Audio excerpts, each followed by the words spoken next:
Hallelujah, hallelujah, hallelujah. കർത്താവിൻ്റെ അതിപരിശുദ്ധമായി നാം വാഴ്ത്തപ്പെടട്ടെ. ഈ നല്ല സമയത്ത് ഓർത്ത ദൈവത്തെ സ്തുതിക്കുകയും വാഴ്ത്തുകയും ചെയ്യുന്നു. വിവിധ സ്ഥലങ്ങളിലും രാജ്യങ്ങളുമായിരുന്ന ദൈവത്തിൻ്റെ വചനം കേൾക്കുന്ന എല്ലാ പ്രിയപ്പെട്ടവരും കർത്താവായ യേശു ക്രിസ്തുവിൻ്റെ വിലയേറിയ നാമത്തിൽ എൻ്റെ സ്നേഹവന്ദനത്തെ അറിയിക്കുന്നു. അല്പസമയത്തെ ദൈവന ചിന്തയ്ക്കായി ഒരു ദൈവവചന ഭാഗം വായിക്കുന്നു. സംഖ്യാപുസ്തകം 13-ാം അധ്യായം. ഹല്ലേലൂയ. അതിൻ്റെ 30-ാമത്തെ വാക്യം. എന്നാൽ കാലേബ് മോശയുടെ മുമ്പാകെ ജനത്തെ അമർത്തി, നാം ചെന്ന് അത് കൈവശമാക്കുക, അത് ജയിപ്പാൻ നമുക്ക് കഴിയും എന്ന് പറഞ്ഞു. വളരെ അനുഗ്രഹിക്കപ്പെട്ട ഒരു നല്ല തിരുവെഴുത്താണ് നമ്മൾ വായിച്ചത്. ഹല്ലേലൂയ. ഈ തിരുവചനത്തിൻ്റെ ഭാഗം നാം പഠിക്കുമ്പോൾ വാഗ്ദത്ത കനാൻ ഒറ്റുനോക്കുവാൻ വേണ്ടി മോശ ചിലരെ അയച്ചു. ആ കൂട്ടത്തിൽ യോശുവയും കാലേബും അവരോടൊപ്പം ഓരോ ഗോത്രങ്ങളിൽ നിന്നും 10 പേരെ അയച്ചു. അങ്ങനെ അവർ കനാൻ ദേശം ചെന്ന് കാണുകയും അവിടുത്തെ മനോഹരമായ അനുഭവങ്ങളൊക്കെ കണ്ടപ്പോൾ അവർക്ക് സന്തോഷമായി.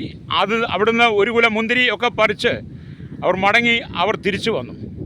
ആ തിരിച്ചു വന്നപ്പോൾ ഹല്ലേലൂയ, യോശുവയും കാലേബും ഒഴിയും ബാക്കിയുള്ളവരെല്ലാം പറഞ്ഞത്, ആ ദേശത്തെ ജനങ്ങൾ വളരെ ബലവാന്മാരാണ്, വളരെ മല്ലന്മാരാണ്, വീരന്മാരാണ്. അതുകൊണ്ട് നാം ചെറിയ കൂട്ടമാണ്, നമുക്കവരെ കൈവശപ്പെടുത്തുവാൻ, ആ ദേശത്തെ കൈവശപ്പെടുത്തുവാൻ കഴിയില്ല, അവരുഗ്രന്മാരാണെന്ന് പറഞ്ഞപ്പോൾ ഹല്ലേലൂയ, കാലേബും ഒക്കെ പറഞ്ഞ ഭാഗമാണെന്ന് വായിച്ചത്. നാം ചെന്ന് അത് കൈവശമാക്കുക, അത് ജയിപ്പാൻ നമുക്ക് കഴിയുമെന്ന് പറഞ്ഞു. അതേ, ഇതേപോലെയുള്ള ഉറപ്പും ധൈര്യവുമാണ് ഈ കാലഘട്ടത്തിൽ വിശ്വാസ ജീവിതത്തിന് ആവശ്യമെന്ന് പറയുന്നത്. ഹല്ലേലൂയ. നാം വിശ്വാസി ആയതുകൊണ്ട് നമുക്ക് ജീവിതത്തിൽ മുന്നേറാൻ കഴിയണമെന്നില്ല. വിശ്വാസത്തിന് വേണ്ടി നാം ഉറച്ചു നിൽക്കണം.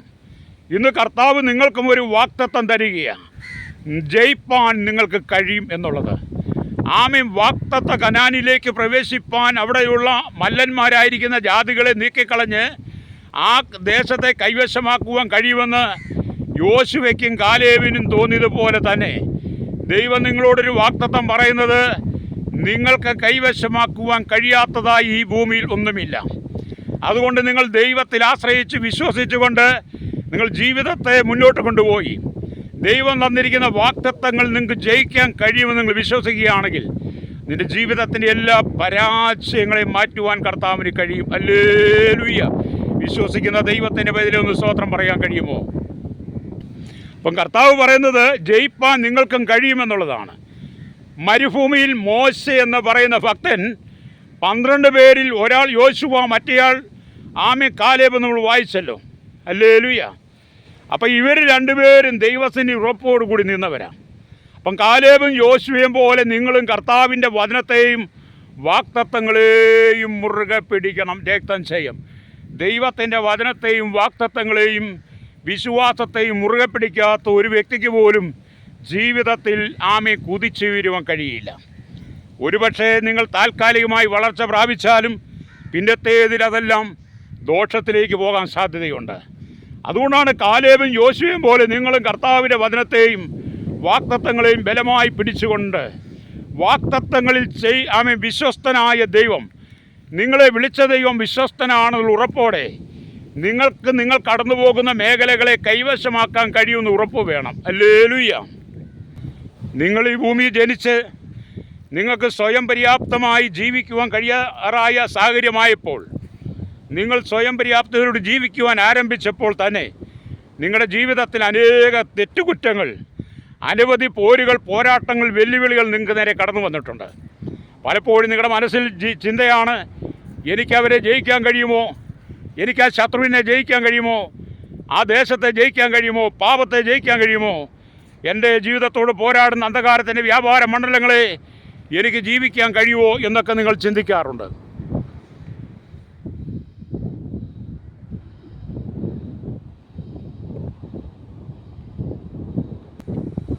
അങ്ങനെയുള്ള സാഹചര്യങ്ങളിൽ നിങ്ങൾ ദൈവത്തെയും ദൈവവചനത്തെയും വാഗ്ദത്തങ്ങളെയും മുറുകെ പിടിക്കുന്നെങ്കിൽ നിങ്ങൾ ഒരു സ്ഥലത്തും പതറിപ്പോകുകയില്ല. സാത്താൻ എന്ന് പറയുന്ന ദുഷ്ടപിശാച് പല തന്ത്രങ്ങളിലൂടെ നിങ്ങളെ തകർക്കുവാൻ ശ്രമിക്കും. എന്നാൽ നിങ്ങൾ അതിലകത്ത് വീണു പോകാതെ നിങ്ങൾ സാത്താൻ്റെ തന്ത്രങ്ങളെ ജയിക്കണം. അതിന് വാഗ്ദത്തമാണ് ഏറ്റവും വലുത്. 1 തെസ്സലോനിക്യ ലേഖനം 5-ാം അധ്യായം. ഹല്ലേലൂയ. അതിൻ്റെ 24-ാമത്തെ വാക്യം വായിക്കുമ്പോൾ ഇങ്ങനെയുണ്ട്, നിങ്ങളെ വിളിക്കുന്നവൻ വിശ്വസ്തൻ, അവനത് നിവർത്തിക്കും. അതേ വാഗ്ദത്ത കാനാനിലേക്ക് പ്രവേശിപ്പാൻ അവിടുത്തെ കനാന്യ ജാതികൾ 7 കൂട്ടരാ. അവരെത്ര മല്ലന്മാരായിരുന്നാലും വീരന്മാരായിരുന്നാലും അവരെത്ര വീരശൂര പരാക്രമങ്ങളായിരുന്നാലും അവരെ ജയിപ്പാൻ കഴിയുമെന്ന് കാലേബിൻ്റെ ഹൃദയത്തിൽ, യോശുവയുടെ ഹൃദയത്തിലുണ്ടായ തീരുമാനം പോലെ ഇന്ന് പകൽ എന്നെ കേൾക്കുന്ന മാതാവേ, പിതാവേ, ആ ഒരു തീരുമാനമാണ് നിനക്ക് വേണ്ടത്. ഹല്ലേലൂയ. കാരണം ആകാശത്തെയും ഭൂമിയെ സൃഷ്ടിച്ച് സകല ചരാചരങ്ങളെയും നിർമ്മിച്ച് അതിനെയെല്ലാം അടക്കി വാഴുവാൻ മനുഷ്യനെ സൃഷ്ടിച്ച് മനുഷ്യന് മേൽ വലിയ അധികാരം തന്ന ഈ കർത്താവ്, ഹല്ലേലൂയ, സകലത്തെ അടക്കി വാഴുവാനും സകലത്തെ ജയിപ്പാനും നിനക്ക് കൃപ തന്നിട്ടുണ്ട്. എന്നാൽ നിൻ്റെ ജീവിതത്തിൽ പലപ്പോഴും പരാജയമാണ്, ജീവിതത്തിൽ പലപ്പോഴും ഇടർച്ചകളാണ്, വീഴ്ചകളാണ്. ഉയരുവാൻ കഴിയാതെ നീ കാലങ്ങളായി വേദനയുടെ നടുവിലാണ്. എന്നാൽ അതിൻ്റെ നടുവിൽ പരിശുദ്ധാത്മാവ് പറയുന്നത്, നിൻ്റെ ഏത് പ്രതിസന്ധിയും ജയിപ്പാൻ ദൈവം നിന്നോട് കൂടെയുണ്ട്. ഹല്ലേലൂയ. അപ്പം ഇവിടെ കനാനിൽ 7 ജാതികളും 31 രാജാക്കന്മാരും ഉണ്ടായിരുന്നു. അവിടെയുള്ള ജനങ്ങൾ ബലവാന്മാരും പട്ടണങ്ങൾ ഏറ്റവും വലിപ്പവും ഉള്ളവയായിരുന്നു എന്നാണ് വായിക്കുന്നത്. അവിടെയുള്ള ജനങ്ങൾ അതിഗായകന്മാർ. അവിടെ മല്ലന്മാരുടെ സന്തതികളായ അനാക്യ മല്ലന്മാരുമുണ്ട്.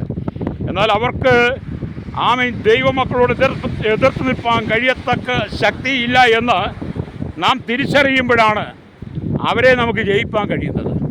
പലപ്പോഴും നമ്മൾ പിശാചിൻ്റെ ശക്തിയെ വലുതായിട്ട് കാണും, സാത്താൻ്റെ ശക്തിയെ വലുതായിട്ട് കാണും.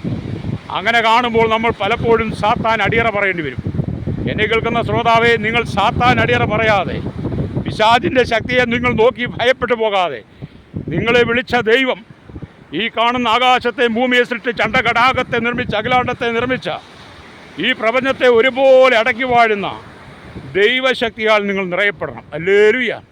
അങ്ങനെ ദൈവശക്തിയാൽ നിങ്ങൾ നിറയപ്പെടുന്നെങ്കിൽ കർത്താവ് നിങ്ങളോട് പറഞ്ഞതുപോലെയുള്ള വാഗ്ദത്തങ്ങളൊന്നും നിനക്ക് മുടങ്ങിപ്പോകുകയില്ല. എല്ലാ വാഗ്ദത്തങ്ങളും നിനക്ക് പ്രാപിക്കാൻ കഴിയും. ഹല്ലേലൂയ. അപ്പം കർത്താവ് ബലമുള്ള ഒരു പരാക്രമശാലിയായി നിന്നെ ആക്കി മാറ്റുവാൻ ആഗ്രഹിക്കുക. നിൻ്റെ താഴ്ചയിൽ, നിൻ്റെ വീഴ്ചയിൽ, നിൻ്റെ പ്രയാസങ്ങൾ, പ്രതിസന്ധികൾ, കണ്ണുനീരിൻ്റെ നടുവിൽ, നീ തകർന്നിരിക്കുന്ന ജീവിത സാഹചര്യങ്ങൾ, മണ്ഡലങ്ങളുടെ നടുവിൽ അവിടെ നിന്ന് നിന്നെ കൈപിടിച്ച് ഉയർത്തുവാൻ ദൈവം ആഗ്രഹിക്കുന്നു. ഒരുപക്ഷെ ജീവിതം അടുത്തു എന്ന് പറഞ്ഞിരിക്കുന്ന സാഹചര്യമായിരിക്കാം. ഇനിയും വേണ്ട എന്ന് ചിന്തിച്ചേക്കാം.